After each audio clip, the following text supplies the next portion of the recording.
L'annonce est officielle depuis ce jeudi 17 février 2022.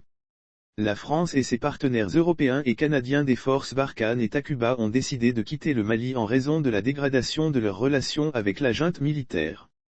Nous avons commencé à fermer des bases au nord du Mali, nous allons progressivement tout fermer, dans un exercice qui va prendre 4 à 6 mois, a déclaré Emmanuel Macron, ce jeudi lors d'une conférence de presse organisée à l'Élysée. Pour le chef de l'exécutif français, il est hors de question que son pays poursuive son engagement militaire aux côtés d'autorités de dont nous ne partageons ni la stratégie ni les objectifs cachés. Divorce France-Mali, ce qui a tout provoqué. Paris et Bamako entretiennent depuis quelques semaines des relations diplomatiques et politiques très tendues. L'administration Macron reproche en effet au colonel Assimi Goïta et aux autorités de la transition leur opposition à un retour à l'ordre constitutionnel. Lire aussi Côte d'Ivoire.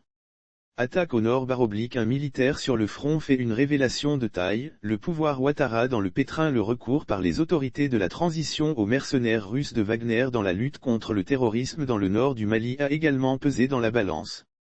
À cela s'ajoute la surprenante expulsion, le 31 janvier dernier, de l'ambassadeur français au Mali, en représailles à des propos jugés hostiles de Jean-Yves Le Drian à l'encontre du colonel Assimi Goïta et de ses hommes.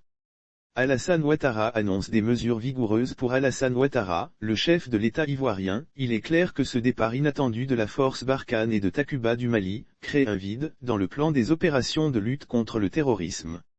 Nous considérons que la lutte contre le terrorisme est quelque chose d'essentiel pour le Mali, le Burkina Faso, le Niger et pour les autres pays côtiers. Donc le départ de Barkhane et de Takuba crée un vide, a déploré le président ivoirien. Nous serons obligés d'acheter des armes, d'avoir une plus grande professionnalisation qui annonce toutefois que des mesures vigoureuses seront prises pour renforcer les effectifs. Ensuite les capacités militaires et opérationnelles de l'armée ivoirienne.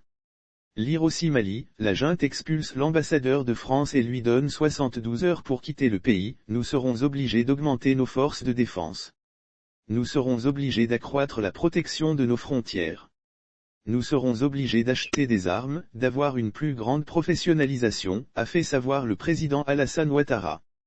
Les armées nationales doivent régler les problèmes sur nos territoires nationaux et de poursuivre, c'est notre devoir aussi. Les armées nationales doivent régler les problèmes sur nos territoires nationaux. C'est cela notre philosophie. Nous ferons en sorte que cela soit. Nous prendrons toutes les mesures possibles, même si nous devons dépenser 2, 3 ou 4% du PIB sur les dépenses militaires. Nous le ferons pour notre protection parce que sans sécurité, nous n'aurons pas de développement, a conclu le chef de l'État ivoirien.